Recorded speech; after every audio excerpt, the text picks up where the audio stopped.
For more on the mashing, we head out to La La Land, where our leading man is standing by. CBS MLB insider Jim Bowden joining us from Dodger Stadium. JB, what a night. You talked about the chip on Juan Soto's shoulder coming into this thing, and the $500 million man emerges. What stood out to you about Soto's performance here on this given night?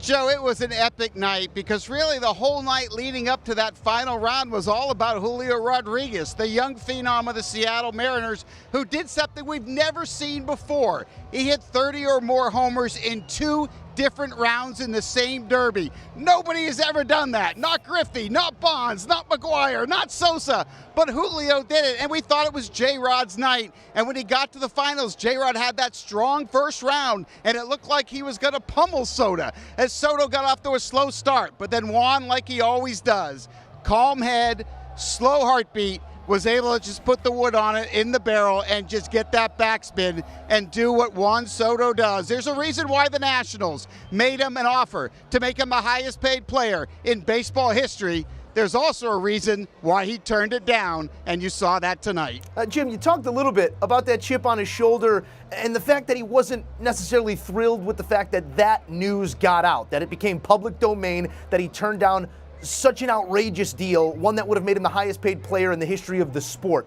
How much do you think that factored into his desire to do what he did tonight?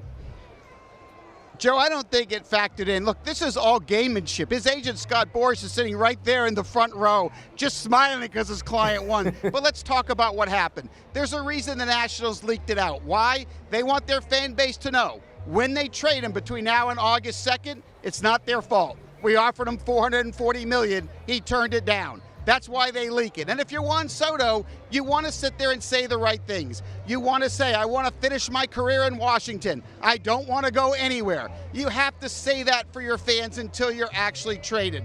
It's gamemanship on both sides, the player and the club. But tonight was all about a player that I continue to tell people here on CBS Sports HQ. He's a combination of Ted Williams and Hank Aaron. That's what Juan Soto is. You are witnessing one of the greatest players to ever play the game. Remember, when I was young, my team drafted Barry Bonds. When I was a GM, I traded for Ken Griffey Jr. This guy might be better than both of them. Young, gifted, and putting on a show here on Monday night. I'm not sure anyone's walking away from this exhibition feeling any different about the world-class player that is Juan Soto. We knew the talent level, but a whole bunch of folks east of the Mississippi got a grand introduction to the J-Rod show, as you mentioned here. The rookie Julio Rodriguez, sensational. How impressed were you specifically here by this 21-year-old and his sense of the moment? Yeah, I mean, look, I think he really put himself on the map, right? Last year, everyone in baseball was talking about the young stars, the Acuñas, the Tatises, the Sotos. Everyone's going to come away from this home run derby adding J-Rod to the list. That's right, because this is a guy that's capable of 30 homers, 30 steals, maybe 40 homers and 40 steals someday. He was an absolute beast. And to take down Pete Alonso the way he did in the home run derby, quite frankly, was absolutely incredible to watch. But Joe, let's remember one thing. The entire story tonight had more to do with Albert Pujols than anything else. Anybody that was here at Dodger Stadium understands the future Hall of Famer stole the show. And as he was getting a very hard first round, all of a sudden, players from both sides came to cool him down, to give him respect. Everybody loves Albert Pujols, and they showed that respect. And then what happened after that? Somehow the baseball gods found a way for him to beat Kyle Schwarber. Some way Albert Pujols found a way to go to the next round before he would lose to Juan Soto. But at the end of the day, what are we going to remember about this home run derby, Joe? It's simple. It's future Hall of Famer Albert Pujols, future star in Julio Rodriguez, and what will soon to be the first $500 million player in baseball history with a lot of commas, and that's Juan Soto. You mentioned Pujols closer to Cooperstown than anything else, and he gets the reverence there from Kyle Schwarber after he takes him down in the swing-off. Take us through your vantage point of that moment. I mean, it was hair-raising stuff through the television, but to be in the building and see these scenes that we're looking at right now, his peers giving him the applause that he has so long deserved. Take us through your vantage point of the moment. I mean, it was just emotional. I mean, you saw all the fans, everyone just got behind Albert.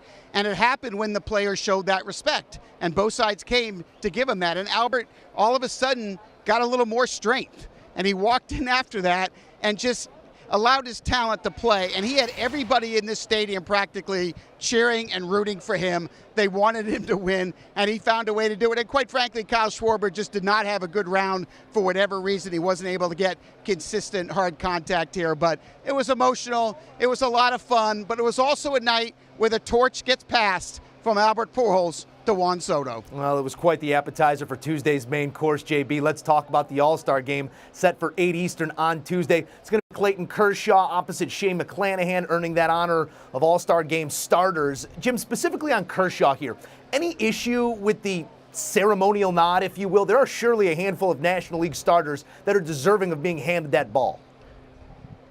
Yeah, I mean, Sandy Alcantara of the Miami Marlins was the best pitcher in the first half of the National League. He deserved it based on that.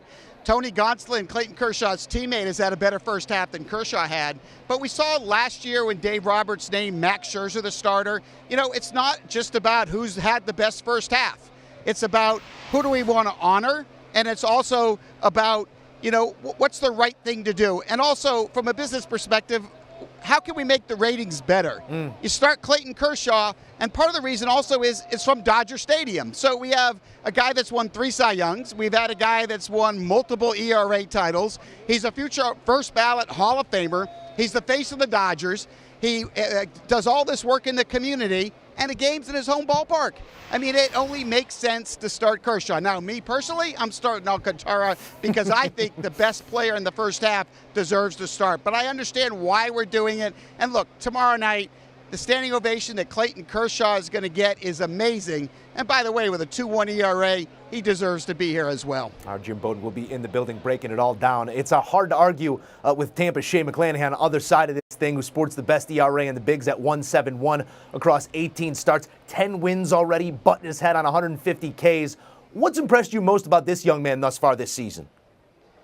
Yeah, and before I get there, let's keep in mind, Dusty Baker was going to start Shohei Ohtani, and Shohei Ohtani declined it. He is not going to pitch in the game. He will lead off in the game, so the first batter will be Kershaw against Ohtani. How's that for international ratings, baby? Believe that. Look, Shane McClanahan has become the best left-handed pitcher in Major League Baseball in terms of starters. His stuff is ridiculous. He has 3 pitchers that are plus, plus, plus. He has deception that adds 3 miles an hour to the fastball, and quite frankly, you can't pick it up.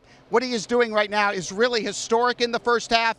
He is by far the best pitcher in the American League, in my opinion. He deserves to start. I cannot wait to see him take the mound against that lineup of the National League. It's going to be a great matchup tomorrow night. Going to be nothing but high-level stuff throughout the night. We're going to get a pick out of you, but before that, you've been standing amongst it for these last few days. Giants out there on the field. When you go up and down these two lineups, any major takeaways in terms of what we might see on Tuesday night or bigger picture over the next few months? Well, I mean, first of all, I absolutely love the American League lineup. I like it better than the National League lineup. I'm going to predict that American League is going to win the 9th game in a row by a score of 5-3. Not afraid to go out on a limb. This lineup is so good and so powerful.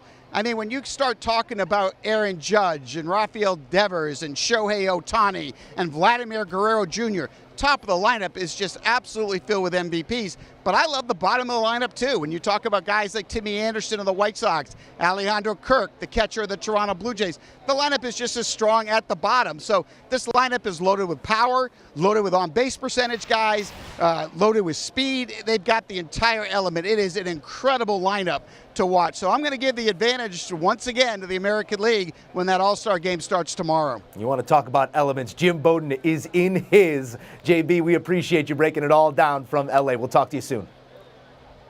Thank you so much, Joe. All right, taking a look at those last 8 All-Star games. Pretty plain and simple. Copy and paste AL. Why stop now? When you zoom out a bit, the American League leads the all-time series in All-Star games 46-43-2. They've outscored the NL 376-372. So they've been tight is what you're telling me. 2 ties coming in 1961 and 2002. And for those targeting totals, 12-2-1 to the under the last 15 All-Star games. Do you want a sports network that delivers everything that matters about the game? The highlights, the picks, the instant analysis, no yelling, no fake debates, no politics. Hit the subscribe button and never miss a moment.